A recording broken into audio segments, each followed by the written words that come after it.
the Associate Deans of the College of Fine Arts and Communication, and it's my sincere pleasure to welcome you to our annual ceremony celebrating the outstanding students from the College of Fine Arts and Communication. The Council of Scholars is an honor society recognizing students who've earned a place on the Dean's List by maintaining a 3.5 GPA for 3 consecutive semesters. Out of approximately 5,200 majors in the college, we celebrate about 1,100 of those students today. That means roughly 20% of our students have earned the privilege of induction into this prestigious society. I'm especially pleased to share that the number of honorees continues to grow. As scholars, you serve as ambassadors of both the college and the university. You truly are the crème de la crème. Founded in 1988, the Council of Scholars celebrates its 38th anniversary this year. Each spring, we gather for this induction ceremony, a tradition designed to honor your consistent record of academic excellence. Today's ceremony has been thoughtfully planned for you and your families as a reflection of how proud we are of your achievements. It will culminate in the pinning and your official induction into the Council. On behalf of the College of Fine Arts and Communication, welcome. It's now my pleasure to recognize several individuals who play an important role in supporting our scholars' success. First, please join me in welcoming our special guest, Dean Valerie Holmes, Associate Vice President for Student Success and Dean of Students.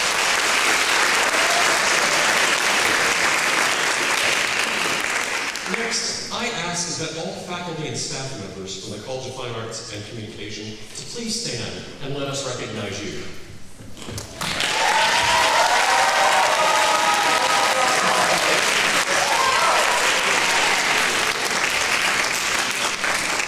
I would also like to acknowledge the Dean's office staff whose work made today's ceremony possible. Lisa Herman, Sonia Krause, Clarissa Rodriguez, and Kevin Gilly, assistant to the Dean.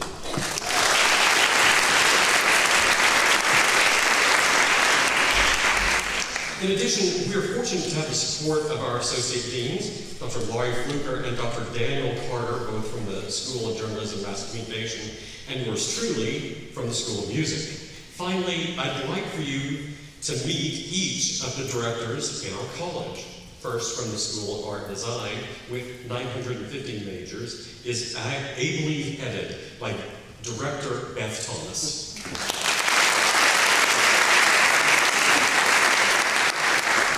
The School of Music has nearly 570 majors. Its distinguished director is Dr. Todd Sullivan.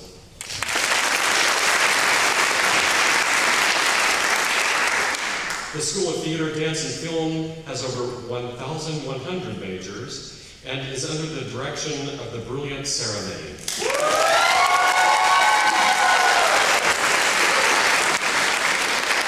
And last but certainly not least, we invite all family members and friends of our scholars to please stand so we can recognize you.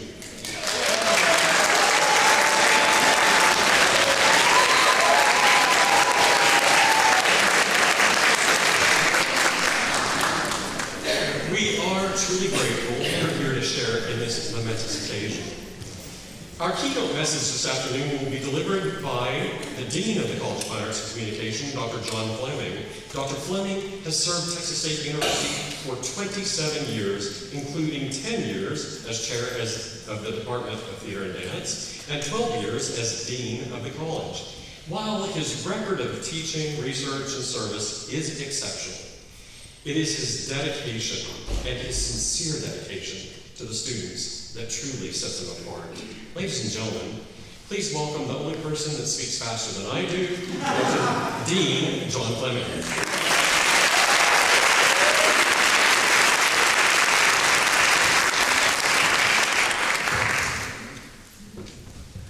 Thank you, Joey. And actually, I put my speed talking to work is that we do a donor appreciation event, and now I auction off seats. So I can practice speaking really fast, I can auction everything like that. And last time there's only 5 different seats after that. So I won't check that fast. First, as Dean of the College of Fine Arts and Communication, I want to personally welcome all the students, family, friends, faculty, and staff who are here today for this 38th edition of the college's Council of Scholars. Today is a day on which we celebrate excellence, and not just excellence, but sustained excellence, like 3 straight semesters. And again, some of you have been here a few years ago, we had to split this into two ceremonies because a couple of years ago we actually had students overflowing onto the stage. Last year we had to be very judicious as to who we invited and we barely get in. So this year we decided to split into two ceremonies. One, the fine arts side of the college, which is this ceremony, and just before this we had a ceremony for the communication side of the college. So we had a little bit more breathing room so you could all be in here and enjoy this event. Now, as some of you know, traditionally my speech was in the form of quotation tribute. Are you smarter than a tenured professor? Yeah, I decided not to do that. It was a lot of fun, but this year I decided to turn my address in a different direction. Some of you have been at the Council of Scholars before, so you have an unfair advantage of knowing the trivia answers in advance. But I decided to take a different direction. I still want to have fun, but this is a little bit more serious. It's a little bit of a collage of things that I have been thinking about. And before I launch into my main speech, I'm going to be addressed to reflect on someone I met while I was in graduate school, someone who passed away last fall.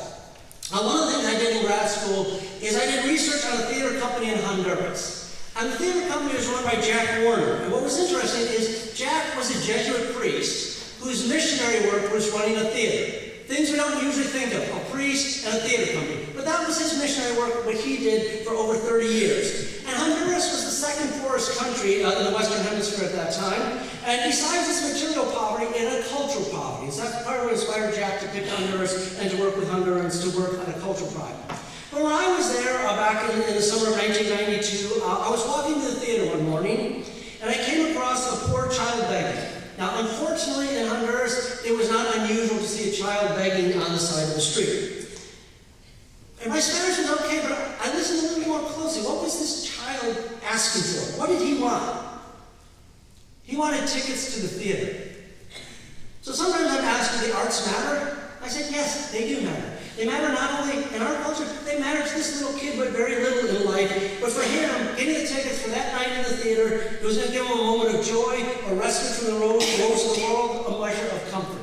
And so, again, there's value in a variety of ways, the arts. And while I was there, I was interviewing Jack for a journal article. It had become my first publication, the start of my academic publishing career. And in that interview, he mentioned the Nicaraguan poet Ernesto Cardenal. And Cardenal posed the question, what are a person's 4 basic needs? Pause it. What are a person's 4 basic needs? Well, Cardenal answered it: food, shelter, prayer, and music, which Jack defined as all these. Do you there's no others? What do you think about it? Food, shelter, prayer, and music. 2 are material, 2 are more abstract. 2 relate to the body, 2 relate to the human spirit. And I think of that in this context of education. For students, we are trying to give you the skills for a job. We're also trying to foster growth as a human being, your growth as an engaged citizen. I think both are very important, those job skills and that development of being an engaged citizen. And an engaged citizen is the transition to my main speech. Last summer, from the start of June to the end of August, I knew 10 people who died. I told you this would be a little more serious than this. But as I attended the funerals, reminisced, commiserated with fellow attendees, I looked at the current state of social and political discourse, and I became reflective. Of those who died, some were white, one was black, one was Hispanic, some were straight, some were gay, some were married, some were not, some had children, some did not. Some were Democrats, some were Republicans, some ran on both extremes of those 2 different parties of that. One was a child of immigrants, another had been an immigrant himself. Most were religious, but a couple were not. The list goes on. And basically, in those 10 people who died, and by the fall it had grown to 13, including Jack, in those people who died, I saw many of the ways in which people are divided in society. Many of the ways in which our news outlets, our political systems, our social media algorithms are trying to sow division, trying to rile people up, trying to cast people who are opposing views as the other, as that opposition, as someone who needs to be defeated or denounced. And yet, at each one of these funerals, I saw the common humanity. Death is the great equalizer, something shared by all. But in it, it showed me the common humanity. I saw people who were loved and cherished, who left behind people who were going to fill a gaping hole in their lives. And it made me think, as I look at our news systems, our political systems, our social media, where is that emphasis on common humanity? How do we get back to a place where compromise is not a dirty word, where reaching across the aisle, whether politically, religiously, or otherwise, is not only possible, but the norm? And in previous settings, I've said that this current generation of students, young people, that I feel sorry for you, because probably your entire life has been spent living in a polarized society. I was in college in the 1980s and grad school in the 1990s. There were political divides, but they were different. In the 80s, Ronald Reagan, the conservative, Tip O'Neill, the arch-liberal, the two of them worked together to pass at the time the largest tax cut in the country. Two opposing point of views worked together. At the time, you had people like Bob Dole on the right, Ted Kennedy on the left. They actually worked together to try to solve problems here. I am very hard-pressed to think of something similar in your lifetime. And likewise, back then, TV news was mostly news, not the opinion shows that are on these, what they call news networks, but are really opinion shows tonight. There was no social media run by algorithms, no podcast pitched to a predetermined audience. So obviously things have changed, but despite these challenges, I do believe there's a way forward. I've been in leadership positions here at Texas State for over 25 years. Or as I say to the students, I've been in leadership here longer than you've been alive. It's very true, all that. And so I've been here a while, and at the same time, I look at all of you students as leaders. You have the academic success that shows you are a leader or can be a leader, so I'm going to ask for your help. So think of the following as leading across the divide, or being a bipartisan leader and polarizing, whatever title you want to get into. Because obviously, as I suggested, I think we're living in an era where disagreement is not just common, but it's sort of amplified, it's monetized. Partly why this all is, people are making money off of selling these divisions between people, and it's even been weaponized, the differences. So political polarization has reached levels that most scholars agree is among the highest in modern history, shaping not only elections, but friendships, campuses, and even affecting families. Yet here you are, college students, future leaders, thinkers, voters, you're at a crossroads. The question is, we know polarization exists, so the question is, how do we respond to it? How do we avoid what I think is the pitfall of seeking power at all costs, of reducing things to a zero-sum game? And I admit, I fell into leadership. I wasn't planning on being a chair or a dean or anything like that. I fell into leadership. I often told people that when leadership was offered to me, I chose it as a department chair, as a dean, because of influence, not because of power. I'm not interested in power per se, but I am interested in trying to influence how things are done here at Texas State. I want to seat at the table where I could have access to those who are making decisions, or be in a position where I can make some decisions myself that I thought could help students, improve the quality of programs, could help faculty and students succeed. So I want to talk a little bit about effective bipartisan leadership, what it means, why it matters, and how you can embody it in even the most divided environments. As I said, I think we live in a time when compromise is often mischaracterized as weakness, cooperation seen as betrayal. Social media rewards it. Social media rewards outrage. News cycles thrive on conflict. And political incentives frequently punish those who try to reach across the aisle. But the danger of partisanship is it often results in big issues not being addressed, or rapid swings back and forth to prevent any sustainable path. So I look at students, what are the things that are going to affect you and your children?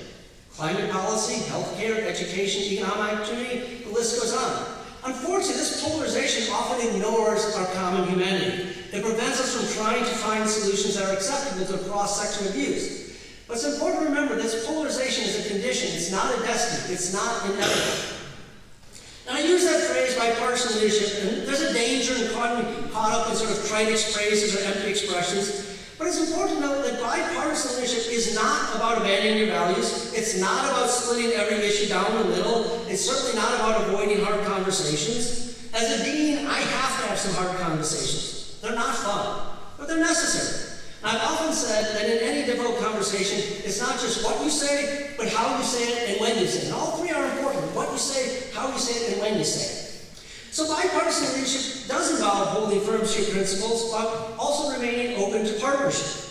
It's the ability to say, I believe in my perspective, but I also believe I don't have all the answers. And historically, some of the most transformative policies of American life required cooperation across political divides. Bobcat alum, LBJ, former editor of the University Star back then, he pushed through the Civil Rights Act, the Voting Rights Act, the Higher Education Act, Medicare, Medicaid, and other major legislative through some very tough bipartisan negotiations. He knew he was going to take a political hit for some of those things, but he did it because he thought it was the right thing to do and was able to convince others. While rare, even today, moments of bipartisan success still emerge, reminding us that collaboration is difficult, but it's not impossible. A U.S. Senator recently said, if we're going to move forward, we're going to have to do it by standing together. To move forward, we have to stand together. I deliberately don't mention the person or the party, so you can view it on its own terms, because too often there's a knee-jerk reaction. If whichever party you like or don't like, you respond, oh, they said that, and said, just view it on its own terms without knowing who said it. So we are here to celebrate your academic success.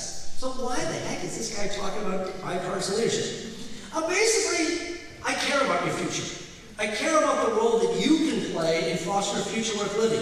So why should you care about some sort of bipartisanship? Because research shows without it, democracy stalls. Research shows that extreme partisanship leads to policy gridlock, erodes trust in institutions, weakens governance outcomes. In simpler terms, when leaders refuse to work together, problems don't get solved, they get worse. But bipartisan leadership offers something different. It offers the idea that we can build durable solutions that will last beyond election cycles, that we can foster trust among citizens, that can strengthen democratic legitimacy. And perhaps most importantly, it reflects a deeper truth, that no single group has a monopoly on good ideas, not even deans. Yeah. Now, stating the obvious here, bipartisan leadership is not easy. In fact, it requires more courage than partisan does. It also requires some restraint. How many social media posts are designed to get a reaction? You're not going to have a good conversation on social media. The relative anonymity of social media emboldens people to say things they often wouldn't say in a face-to-face environment. Likewise, it's often easier to stay in an ideological lane surrounded by people who agree with you. It's much harder to engage with those who challenge you, and to do so in a respectful manner. As another unnamed political figure emphasized, bipartisan work often means prioritizing shared objectives over strict adherence to party platforms. And that takes courage, bucking your party, bucking your view. It means risking criticism from your own side. It means listening when you'd rather argue. It means seeking solutions when others are seeking victory. But that's precisely what leadership demands. So what might this look like for you right now on a college campus? It might start with 3 core principles. 1, intellectual humility. The first step towards bridging divides is recognizing that you might be wrong or at least incomplete. College is not just about forming opinions, it's about refining them. So ask yourself, when was the last time I changed my mind? Do I understand opposing viewpoints or just dismiss them? True leaders are not those who never doubt, but they learn continuously. The second principle would be active listening. Listening is not just waiting for your turn to speak, it's about seeking to understand. And in a polarized environment, listening becomes a radical act. When someone disagrees with you, I would suggest that you resist the urge to judge, to label, or dismiss. Instead, ask, what experiences shape their perspective? What values are they trying to protect? You may still disagree, but hopefully you'll disagree with an understanding, not with hostility. And I've discovered that many of the most extreme reactions often come from a place of fear, of anxiety, from uncertainty. Often attacks on others are a reflection of one's own insecurities. And I have to admit that when I was a young whippersnapper rising of a college student, I went through a phase where if someone said something negative to me or about me, I'd respond with something like, thank you, it's been a long time since I've been complimented in such a fine fashion. They're like, what? I didn't compliment you? Well, I took it as a compliment. I don't remember the details, but I recall that it instantly diffused the situation. I didn't take the bait, and so there's no place for disagreement to go. I may not be a long-range strategy, but at the time, it was fun. And it's really about not letting others define who you are or what you believe in. Things like that. So you got intellectual humility, you got active listening. The third would be focused on shared goals. At the beginning, I mentioned how funerals led me to reflect on our common humanity. Despite disagreements, I would expect that most people share common aspirations. We want safety, we want opportunity, we want fairness, we want a better future. Effective leadership focuses on these shared goals as a foundation for collaboration. 2 senators, one from each political party, recently suggested that bipartisan is part of the American covenant, a recognition that despite differences, we are part of the same national story. And one of the big obstacles to bipartisan leadership is how we define success. Too often, leadership is framed as winning, defeating the other side, dominating the conversation, proving your point. But real leadership is not about winning arguments, it's about solving problems. And it may sound cliche, but trying to shift that perspective from winning to solving results in a different perspective. It can transform opponents into potential partners. It can turn debates into dialogues. It can replace ego with purpose. It can open the door for innovation. And looking forward, it's important to remember that the current political climate was not created overnight. It will not be fixed overnight. And while I said I felt sorry for this generation of college students, you do also have an opportunity. Hopefully you are not yet locked into rigid ideological identities. Hopefully you are still forming a worldview. And I know that you still have the flexibility to choose how you engage with others. So in discussion on campus with friends or family, etc., you can choose to either escalate the division or reduce it. You can choose to dismiss the opposing point of view or engage the opposing view. You can choose to be part of the problem or you can choose to be part of the solution. I also think that empathy and compassion are vitally important. I'm not a big fan of one strike and you're out. We all make mistakes, errors in judgment, errors in speech. So I try to avoid judging people. I believe in second chances. And I recently learned a fascinating story. A student who was here probably about 15 years ago, they've been a good student, and then suddenly one semester, they're not doing well. They're missing classes, they're not turning their assignments. And fortunately, a faculty member reached out and said, what's going on? And what did they learn? This student was living in their car. Something had happened to their family and stuff that they couldn't afford to live, so they were living in their car. And so then, rather than flunk out, rather than drop out, this faculty member worked with the student to get them access to some of the university service and other things. The end result is this student graduated. Not only did they graduate, but then they went on to their master's. And then last year, they got a National Music Educator Award of being one of the top 40 under the age of 40. And if my sources are correct, later this year, this alum will be announced as winning the university's Young Alum Rising Star Award for one of the top 40 alums under 40. So again, empathy and compassion and a second chance turn somebody to be a dropout or fail out or quit into a very huge success story. There's opportunities there. So if we think of a vision of leadership, imagine a generation of leaders who disagree without dehumanizing. Think about leaders who focus on debate without dividing, who focus on leading without alienating. Imagine leaders who measure success not by how loudly they speak, but by how effectively they solve problems. Imagine a politics where collaboration is not punished but expected. It's not naive, it's necessary. The challenges your generation is inheriting, climate change, sustainable healthcare, AI disruption, energy and water scarcity, global conflict, those problems are too complex for any one ideology to solve alone. It's going to require cooperation, it's going to require courage, it's going to require leaders like you. And I'll end this portion of the speech with this thought. Bipartisan leadership is not about erasing differences, it's about trying to bridge them. It's not about abandoning conviction, it's about expanding perspective. It's not about finding easy answers, it's about doing the hard work of listening, understanding, and building together. In a polarized world, division is easy. Leadership is difficult if you want to choose unity, find shared values, recognize our common humanity. And that's where my speech is going to end. But I want to add a quick postscript, and it reverts back to funerals. On January 23rd of this year, my mother passed away. She was 89.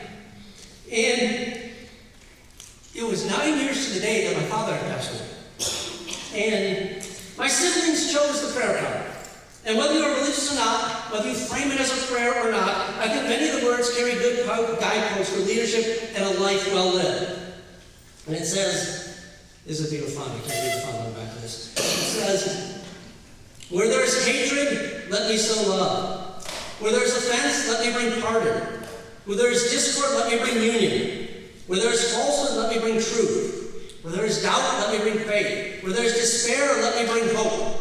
Where there is darkness, let me bring light. Where there is sadness, let me bring joy. May I not so much seek to be consoled as to console, to be understood as to understand, to be loved as to love. It's in giving that one receives, and it's forgiving that one is forgiven.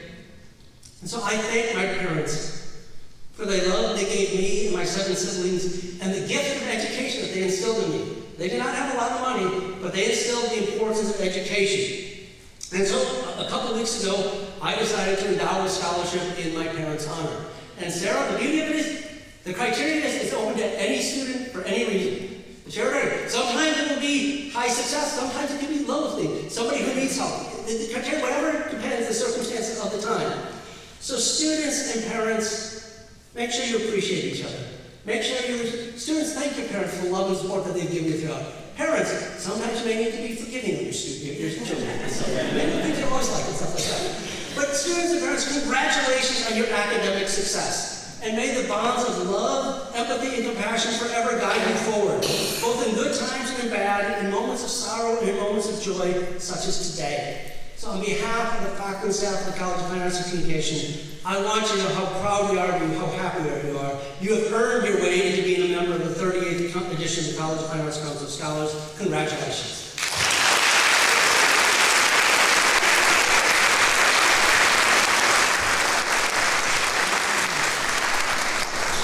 Thank you, Dr. Fleming. I did warn you. Fast speaker and very compassionate in caring about students. Well, we now come to that moment you've been waiting for. the presentation of pins and certificates. I'll read the names of our scholars. Our chairs and directors will present the certificates. Dean Fleming will present their pins, and Dean Holmes will offer her congratulations. Now, here's what you really need to listen to, scholars. It's how we're going to test if you really are in the right group. Please leave all of your personal things at your chair. You're going to go back. You don't have to take them with you, but you do need to have your card. So make sure you have your card with your name. We're going to start with art and design and music. So I ask that the students from art and design head out that door, followed by the students from music. They'll line you up in the hall. Art, design, music, scholars, please out that door into the hall.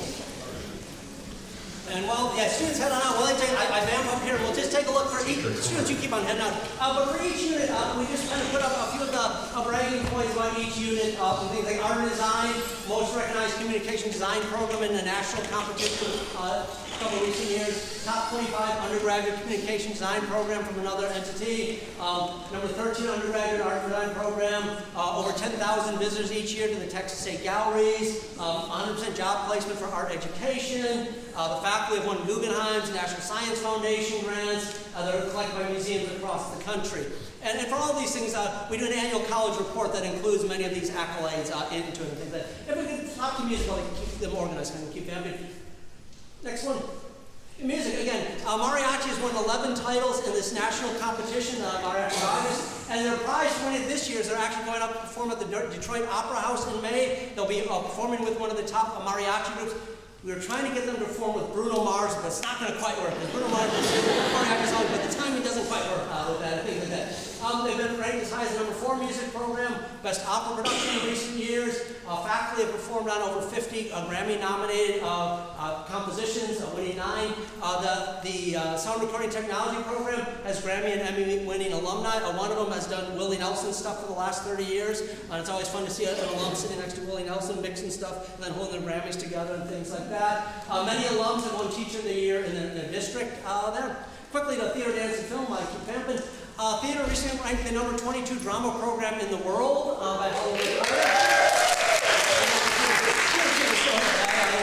19 individual national champions via the Kennedy Center American College Theater Festival, 78 national finalists. Best Value Dance Program, number 2, Best Quality Dance Program.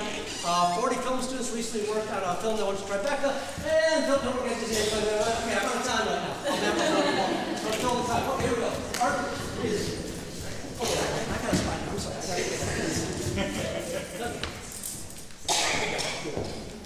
We began with the School of Art and Design. Jarrell Carr.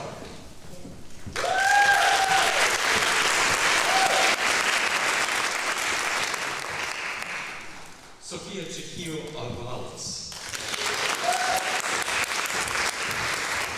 Ayun Collins.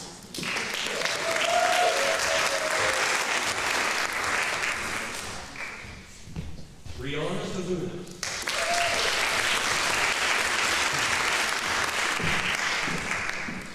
Mila Dor.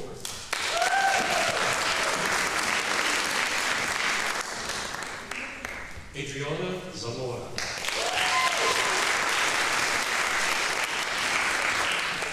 Mason Rose Avant Joseph.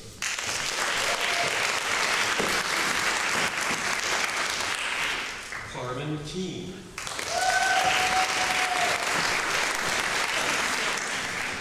Brianna Lofton.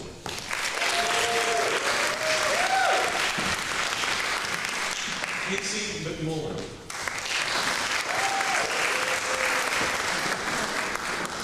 Sophia Montoya.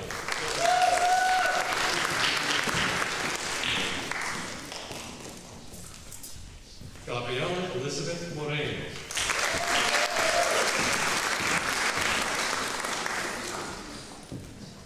Melanie Gloria Pena.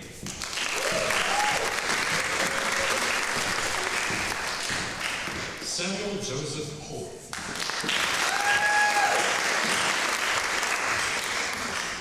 Tatiana Smith.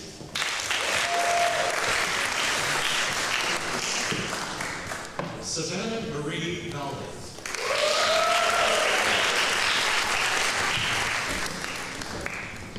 Natalie Posadas Vasquez. Sarah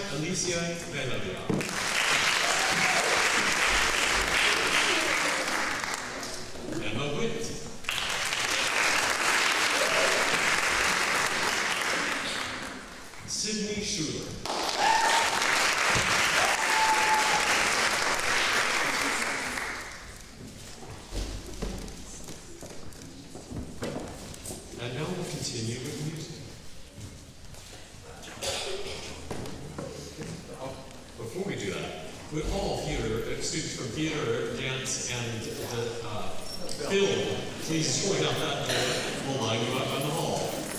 Take your cards with you.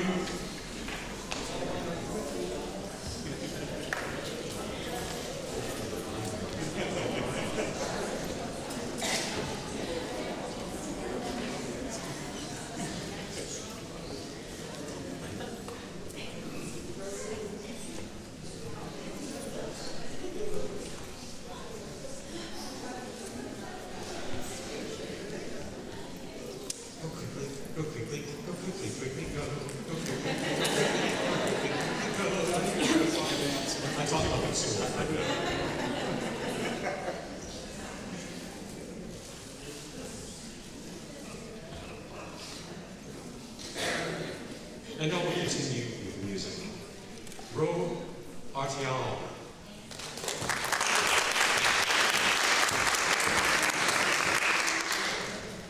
Ángel Negrón Torres.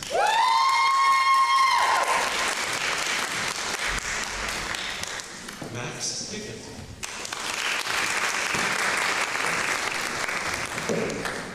Ashton Rodriguez.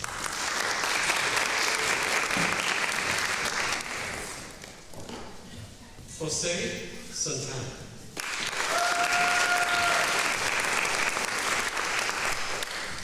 Kimberly Joy Augustin.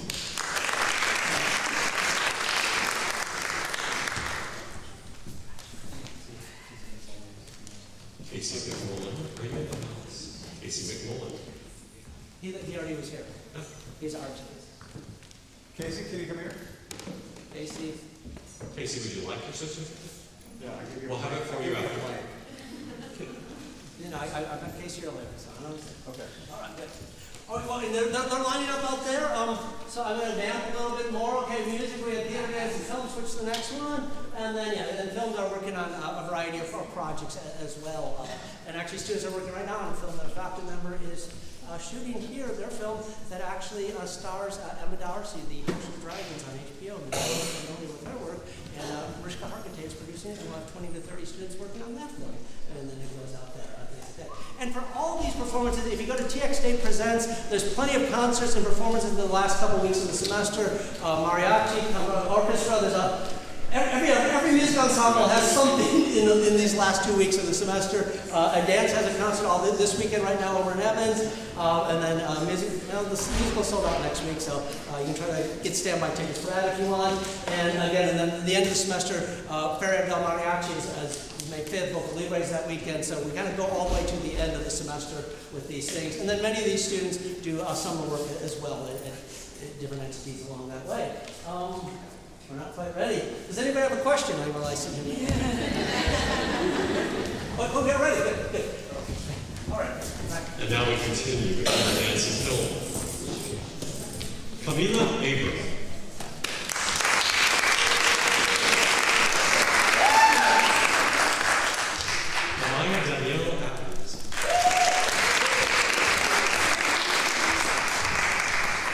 Elizabeth Archuleta.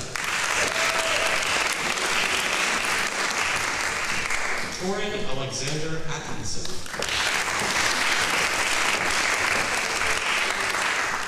Drew Barber.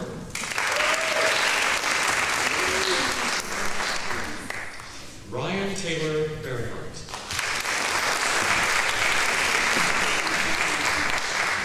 Giovanna Correa.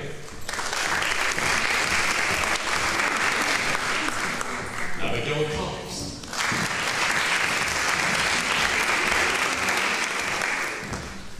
Torrance Grady. Joshua Brian Davis.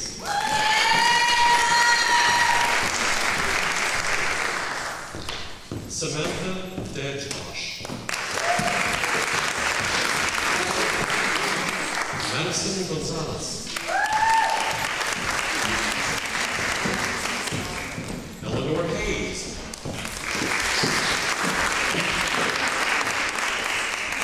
Hannah Brooke Jenkins.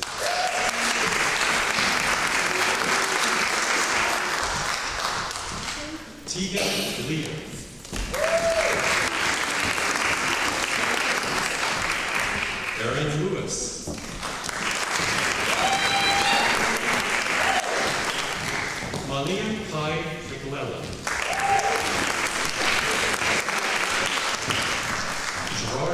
the second.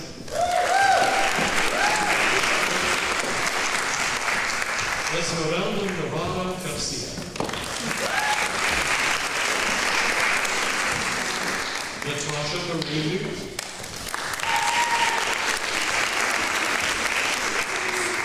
Cade Norman.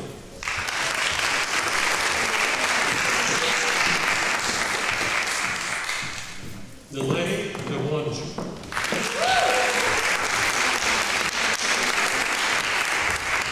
Sophie Grace Crowell.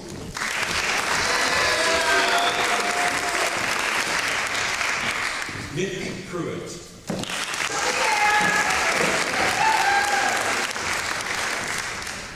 Jorge Rovalé.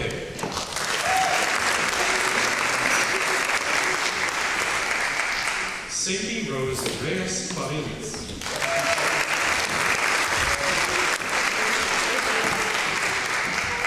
Reina Sanchez.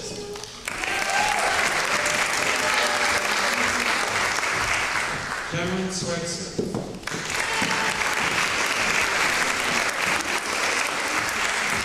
Abigail Grace Scott.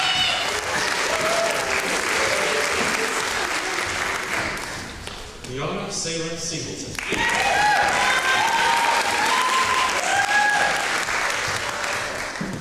Isabella Scorpio.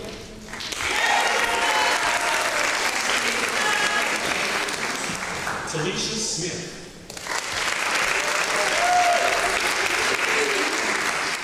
Tasha Smith.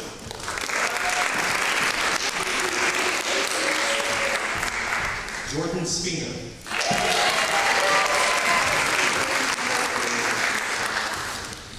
Hannah Ruth Strapkovic.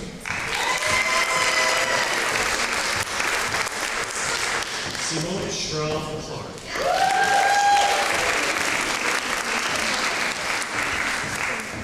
Ryan Sykes.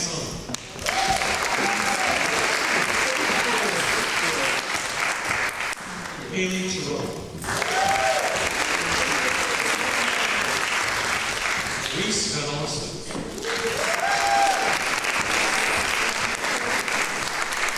Joshua Barber. Vivian West.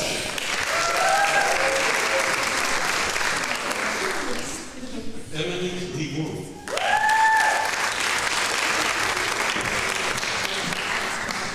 Corazon Campos.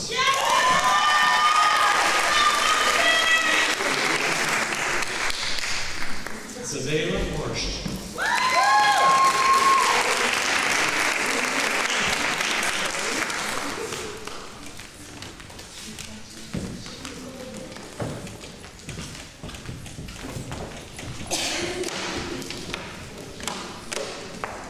Now, please join me in welcoming Dean Valerie Holmes, Associate Vice President for Student Success and Dean of Students.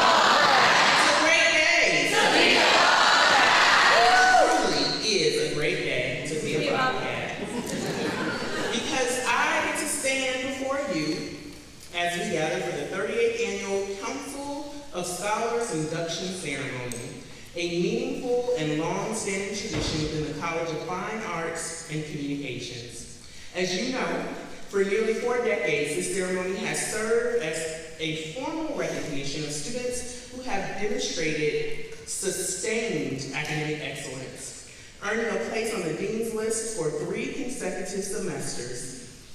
That level of achievement is not incidental. It reflects focus, discipline, and a deep commitment to both your academic and creative pursuits. So first, let me offer my sincere congratulations to each of you.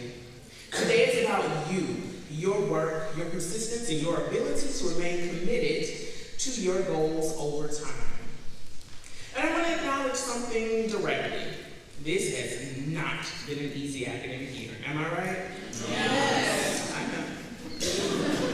Many of you have navigated increased academic demands alongside very real life pressures, financial stressors, personal responsibilities, and the ongoing challenge of balancing rigorous coursework with the expectations of your discipline. In the College of Fine Arts and Communication, your work often extends beyond the classroom. It lives in late nights in rehearsal spaces, studios, editing labs, and production rooms. It requires you to be creative on demand, to receive and respond, to critique, to revise, to refine, and to try again and again and again. That level of engagement requires more than intelligence. It requires resilience. Whether you are a performer perfecting your craft, a designer bringing concepts to life, a filmmaker or a journalist shaping narratives, or a communicator learning to influence and inform, you have been asked to show up fully, to think critically, to create meaning, and to take risks. And all of that and more, through it all, you've persisted. You didn't just meet expectations, you sustained excellence. You demonstrated what it looks like when talent is paired with discipline and when passion is supported by consistency. This recognition is not just about GPA. It is about your ability to stay focused when things felt uncertain, to continue producing high-quality work under pressure, and to remain committed to building a future for yourselves, one grounded in purpose and impact. You are not just preparing for what comes next, you are already shaping it. Through your voice, your creativity, and your work, you are contributing to the cultural and intellectual landscape of our communities. So today, we salute you. We honor not only what you have achieved, but how you achieved it, with persistence, with intention, and with a clear vision for your future. Congratulations, Council of Scholars. This recognition is well earned, and it reflects the very best of what our college represents. As you are formally inducted today, I encourage you to take a moment to reflect on how far you've come, and to carry that same level of focus and determination into what comes next. Keep creating, keep challenging, and most importantly, keep going. Keep going. Congratulations once again, and join me in saying one more time, it's a great day. Yes, it is. So students, please take out your pens, hold them up. I want to see the pride in the air. All right, yes, I see what it is. Okay. On behalf of the faculty and staff of the College of Fine Arts and Communication, I am pleased to confirm that you have earned the academic standing of Dean's List for the last 3 consecutive semesters. As such, you have earned the distinction of the College of Fine Arts and Communication Council of Scholars. On behalf of the Division of Student Success and as Dean of Students, I acknowledge this exceptional academic accomplishment and extend to you many congratulations. Now please place your pen on your shirt. You are now a member of the Council of Scholars.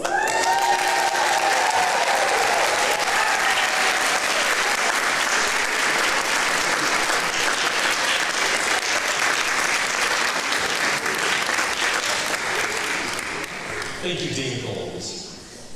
Well, this concludes our ceremony. We invite you to continue celebrating and taking photos to commemorate this special event. I see the selfishness of Montel and Kimberly run right up there because Dr. Martin got to go. On behalf of Dr. Fleming and the entire college leadership team, congratulations, and thank you all for joining us today.